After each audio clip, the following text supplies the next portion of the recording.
Hey guys, welcome to Asylum Radio. I'm Joe Couture. I'm here with Wicked. Hey. Yeah, see, that's the Canadian in him speaking out. No. That would be A.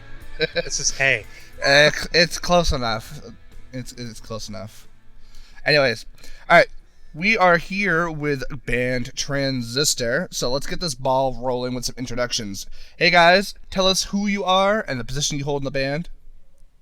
I'm Chris. I'm lead guitar. You do vocals too. And some background vocals. I'm Joel, drums.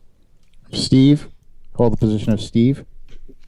I'm Don, and I do all the bass playing.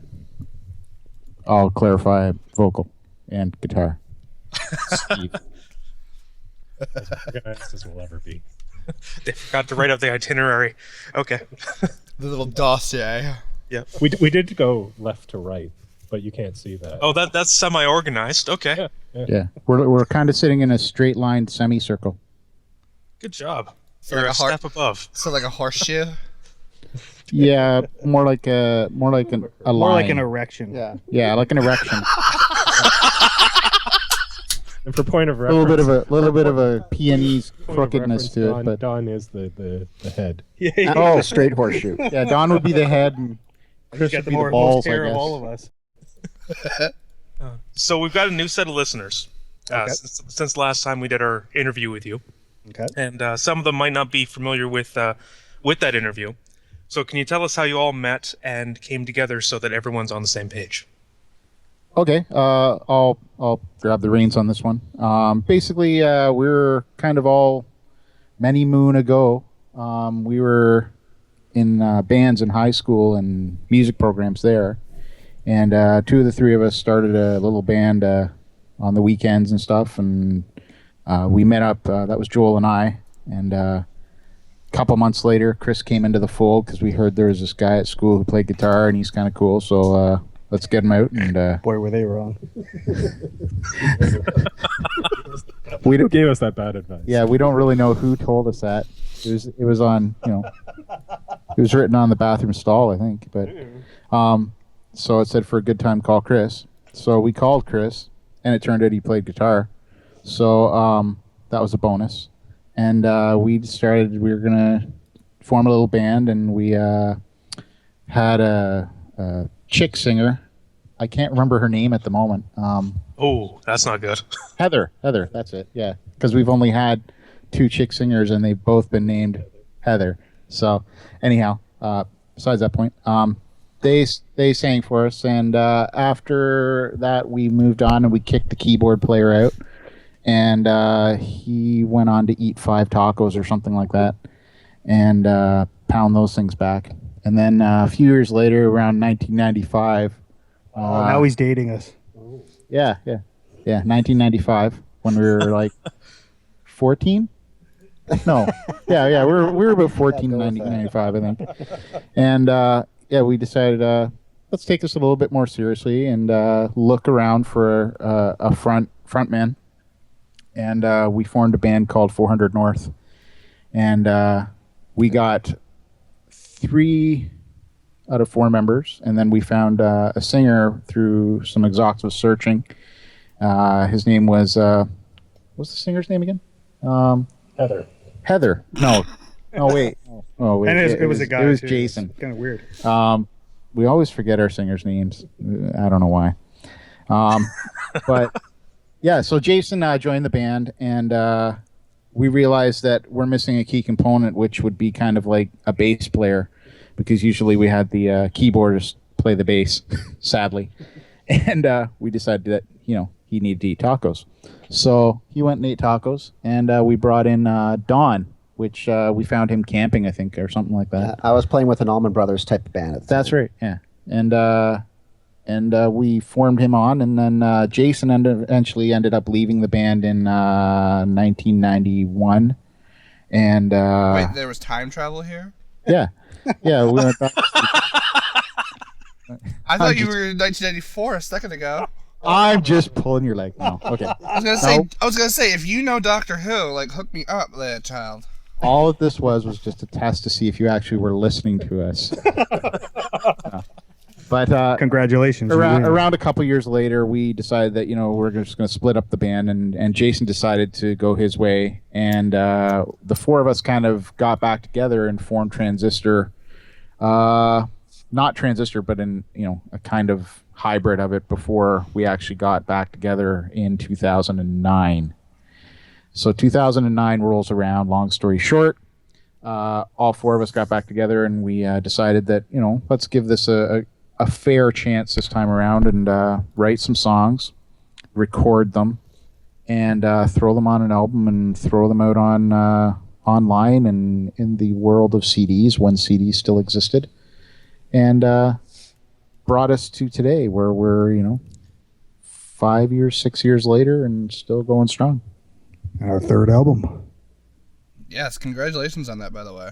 Thanks. Thank you very much. Quite welcome. Very quite welcome. All right.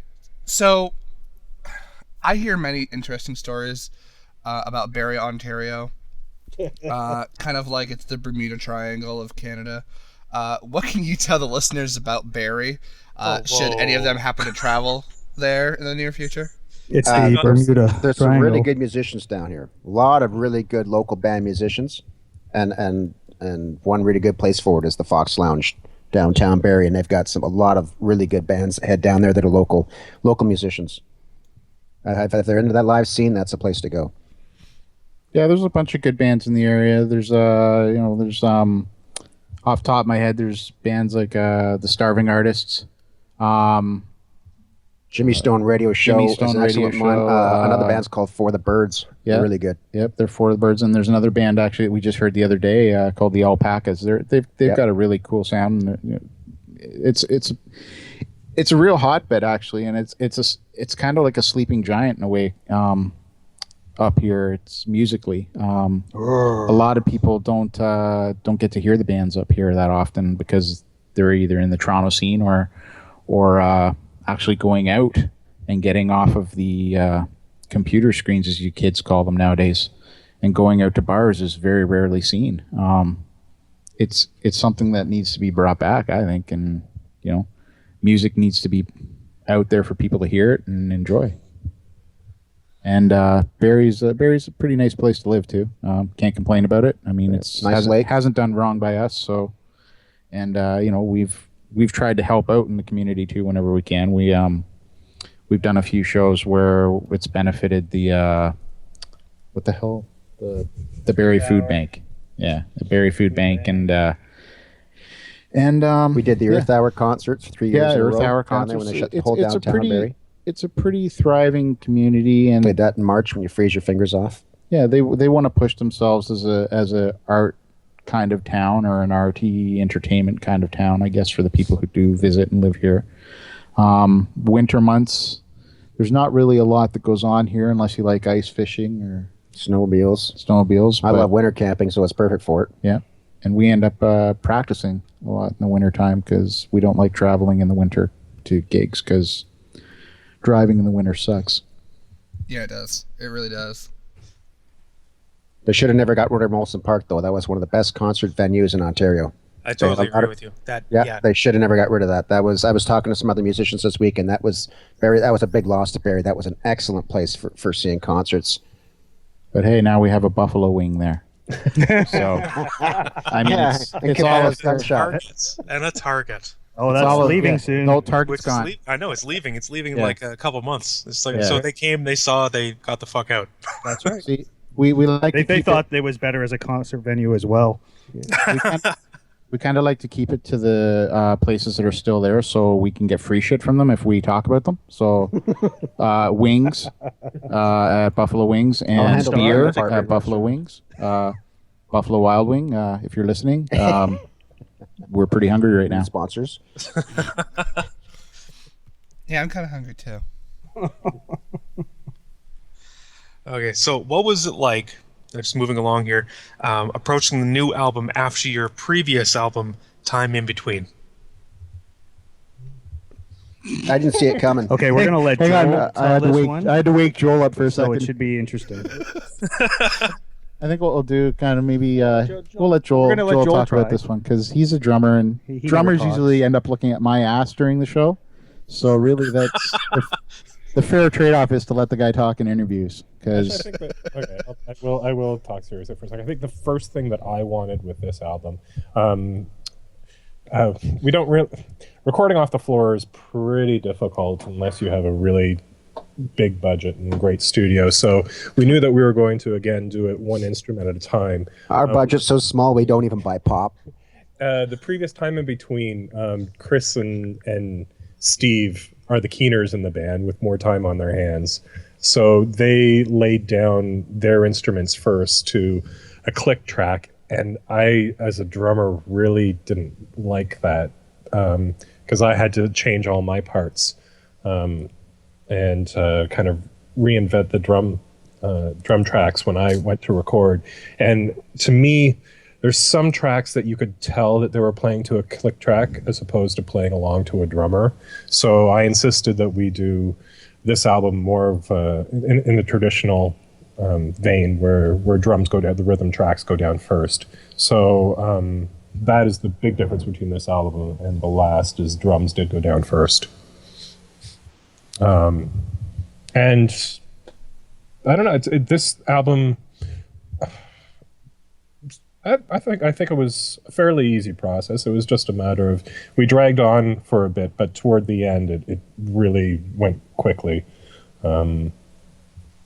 Just a little difficult starting off, but a lot of the writing the tracks was so simple this time. Most of the songs we wrote in one practice.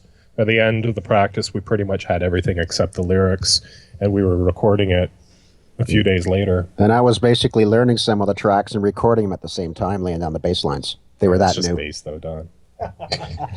yeah, don't sound like you're a hero or anything. Got I had four to strings, step in that's from about it, sleeping man. in my hammock tent to come in from the woods to Bow and do this. I was just about to say, sorry. He usually bass has 4 strings, but Don has I think 5, Six. 6. Wow, look at that, 6 strings. Look at you, big boy.